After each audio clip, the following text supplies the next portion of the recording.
জীবন অনেক ভুল করেছি, রবের কাছে মাপ চেয়ে নিব যে আল্লাহ আমি যত ভুল করেছি, অন্যায় করেছি, তোমার কাছে স্যালেন্ডার করছি, তুমি আমাকে মাফ করে দাও, আমার ইমানি ভাইকেও মাফ করে দাও। সুবহান। সত্যি বলেন, শান্তি আসবে কি আসবে না? জোরে বলেন, আসবে কি আসবে না? আমি আপনার এলাকা সম্পর্কে জানি না, তবে আমি বলছি মিলে কিনা দেখেন। এখানে অনেক ছেলে অবিবাহিত আছে না? অনেক মেয়ে আছে না? মেয়ের যদি বিয়ের জন্য কোনো জায়গায় ঘর ঠিক করা হয়, ছেলের জন্য কোনো জায়গায় মেয়ে ঠিক করা হয়, তাদের পক্ষ থেকে এখানে গোপনে খবর নিতে আসে না? এখন ছেলের বাড়ি মনে করেন এটা, মেয়ের বাড়ি মনে করেন এটা, এখানে আসছে খবর নিতে। যদি জিজ্ঞেস করে ভাই অমুকের মেয়েটা কেমন, সে শুই নাই বুঝতে পারছে যে কেন আসছে, তারে হাত ধরে এটাই না সাত দোকানে লয়ে যাই, মাইয়া আর খুঁজে ভান নাই না? ছেলের জীবন নষ্ট করার ইচ্ছে হয়েছে আপনার না? এমন ভাবে শুনাই দেয় ছেলে মেয়ের ব্যাপারে বনি দিয়ে, বিয়েটার আগাতে দেয়। এবার তাকে একজনে জিজ্ঞেস করছে তুই কি মেয়েটাকে চিনোস? কয় না। তো বললি যে? কয় এমনি শখ করে বলছি। যে সত্যি করে বলেন, আছে না নাই? সন্তান হওয়া না হওয়া কার দেওয়ার ইচ্ছা? তো কোনো মেয়ের যদি সন্তান না হয়, এটা কি কোনো মার দোষ আছে? জোরে বলেন না, কোনো মেয়ের দোষ আছে? কোনো মেয়ের যদি বিয়ে না হয়, ছেলের যদি বিয়ে না হয়, কারো কোনো দোষ আছে? সেজন্য দেখবেন তারপরও দোষ না থাকার পর আমাদের সমাজে একদল মানুষ লেগে যায় শুধু দোষ খোঁজার জন্য, দোষ দেওয়ার জন্য, মানুষের 10 জনের বৈঠকে তার নামে বদনাম করার জন্য। মনে রাখবেন, এই সমস্ত মানুষ জান্নাত পাওয়া তো দূরের কথা, জান্নাতের গ্রানের কাছেও যেতে পারবে। যে রবের সৃষ্টিকে কষ্ট দেয়, রব তাকে পছন্দ করে না। রব কাকে পছন্দ করে জানেন? যে রবের সন্তুষ্টির জন্য রবের সৃষ্টির প্রতি মায়া করে, রবের সৃষ্টির প্রতি দয়া করে, রবের সৃষ্টির প্রতি করুণা করে, রবের সৃষ্টির প্রতি মায়া করে। রব্বুল আলামিনও সে সৃষ্টির প্রতি দয়াও করে, মায়াও করে, ক্ষমাও করে দেয়। বলেন সুবহান। আল্লাহ আমাদের সবাইকে নিয়ামত নেওয়ার তৌফিক দান করুন। হয় নাই? আরো জোরে বলেন। আল্লাহ রাব্বুল আলামিন আমাদের সবাইকে 5 ওয়াক্ত নামাজের সাথে বন্ধুত্ব করার তৌফিক দান করুক। এখানে যারা সাপ্তাহিক নামাজি আছেন, জুমার নামাজি, শনি থেকে বৃহস্পতি তেমন নামাজের সাথে সম্পর্ক থাকে না, আমি আমার ভাইদেরকে বলবো যদি নামাজ শুরু করতে চান, 5 ওয়াক্ত না পারলে অন্তত 1 ওয়াক্ত দিয়ে শুরু করার চেষ্টা করেন। কয় ওয়াক্ত বললাম? একটু সবাই মিলে বলেন কয় ওয়াক্ত? শেষ ভালো যার সব ভালো তার, জোরে বলেন কয় ওয়াক্ত? 1 ওয়াক্ত যদি দিয়ে শুরু করেন, আল্লাহ চাহে তো এই 1 ওয়াক্ত একদিন 5 ওয়াক্ত হবে কি হবে না?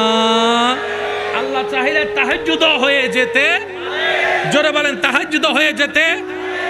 সর্বপ্রথম আমরা সবাই মহান রব্বুল আলামিনের আলিশান ও পাক দরবারে আপন আপন জায়গা থেকে গুনাহের পাহাড়কে সাথে নিয়ে রবের দরবার থেকে রহমত পাওয়ার আশা নিয়ে,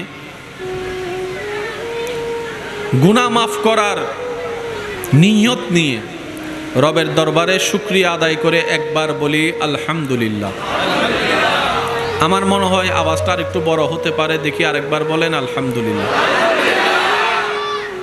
আজকের মাহফিল যারা আয়োজন করেছেন, যারা সহযোগিতা করেছেন, ইতিমধ্যে আমরা যারা মেহফিলে উপস্থিত হয়েছি, যারা উপস্থিত হয়েছিলাম, যারা উপস্থিত হব, যারা দূর থেকে মেহফিল শ্রবণ করছি, রব্বুল আলামিন মেহেরবানি করে, দয়া করে আমাদের জীবনে ঘটে যাওয়া অতীতকালের সমস্ত কবিরা সগীরা গুনাহকে মাফ করে দিন, আমিন।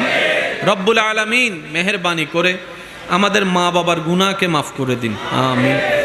আমাদের যত আত্মীয় স্বজন এবং এই এলাকায় যত কবরবাসী এই মুহূর্তে কবরের কঠিন আযাবে কষ্ট পাচ্ছে, প্রত্যেকটি বান্দার দোয়ার উসিলায় রব্বুল আলামিন প্রত্যেকটি কবরবাসীকে আযাব থেকে মুক্তি দান করুক, বলি আমিন। আমি শ্রদ্ধার সাথে, বিনয়ের সাথে সবার কাছে, আমার ইমানি ভাইদের কাছে নিবেদন রাখব, রব্বুল আলামিন যেইটুকু সময় আমি অধমকে বলার তৌফিক দান করবেন, এই সময়টুকু সবাই মনের কান দিয়ে শোনার চেষ্টা করবেন। সবাই বলি ইনশাআল্লাহ। দ্বিতীয় নম্বর কথা, আমি অদমের কোনো শব্দ, কোনো কথা, কোনো বাক্য কাউকে গ্রহণ করতে হবে না, তবে অনুরোধ রাখব প্রত্যেকটি কথা মনের কান দিয়ে শোনার পর নিজের বিবেকের আদালত দিয়ে নিরপেক্ষ বিচারক হয়ে বিবেচনা করে দেখবেন। সঠিক যদি মনে হয় গ্রহণ করে নেবেন, ভুল যদি মনে হয় বাদ দিয়ে দিবেন, কোনো সমস্যা নাই। তৃতীয় নম্বর অনুরোধ, আমাকে একটু আওয়াজ দিয়ে সহযোগিতা করতে হবে। আল্লাহর সন্তুষ্টি হাসিলের লক্ষ্যে যারা আওয়াজ দিয়ে সহযোগিতা করতে রাজি আছেন তারা একবার বলি মারহাবা। আশেকদের আওয়াজ তো আরো জোরালো হওয়া চাই, আরেকবার বলি মারহাবা। আল্লাহ সকলের এই মোহাব্বত কবুল করুক। আমার আওয়াজ শেষ পর্যন্ত শোনা যাচ্ছে? একটু হাত তুলে দেখেন, শোনা যাচ্ছে? মাশাআল্লাহ। মাঝখানের বাইরা শুনছেন? মাশাআল্লাহ। আজকের আলোচনার ধরন হবে 50-50। আমি করব 50, আমার ইমানি ভাইয়েরা করবেন 50। 50-50 100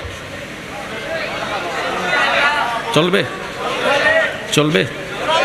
শুনি নাই, চলবে? সবসময় তো শুনে যান, আজকে না হয় একটু করেও নেন। কি বলেন আপনারা? পারবেন তো ইনশাআল্লাহ? মাশাআল্লাহ মাশাআল্লাহ। আমি আমার ভাইদেরকে অনুরোধ করব, বাচ্চারা তো দুষ্টামি করবেই স্বাভাবিক, আপনারা শুধু পরিবেশটা একটু শান্ত রাখার চেষ্টা করবেন। আল্লাহ আমাদের সকলের এই মহাব্বতকে কবুল আর মঞ্জুর করুন। রব্বুল আলামিন আমাদের সবাইকে, সবার অন্তরকে নূর দ্বারা আলোকময় করার তৌফিক দান করুন। যেভাবে বললে, শুনলে, বসলে রব্বুল আলামিন খুশি হবে, আমাদের মজলিসকে রব্বুল আলামিন দয়া করে সেভাবে সাজায় কবুল করে দিন। রব্বুল আলামিনের দরবারে হাজারো শুকরিয়া। মালিক ও মওলা দয়া করে যে আমাদের সবাইকে মুসলমান বানিয়েছেন। সুবহানাল্লাহ জোরে বলি।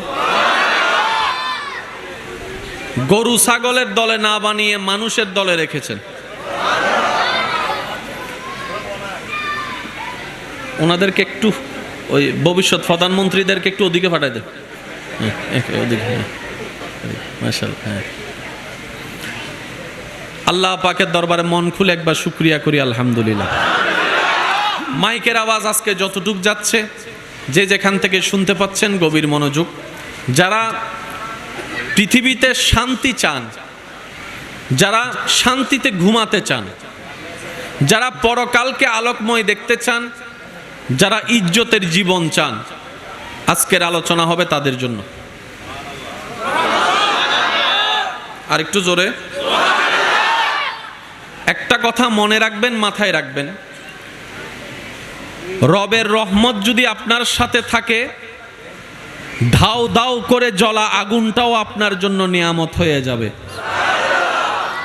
আর একটু আওয়াজ লাগবে, সুবহানাল্লাহ। রবের রহমত যদি আপনার বন্ধু হয়, তাহলে বিশাল আকারের জেলখানাও আপনার জন্য রাজমহলের চাইতে দামি হয়ে যাবে।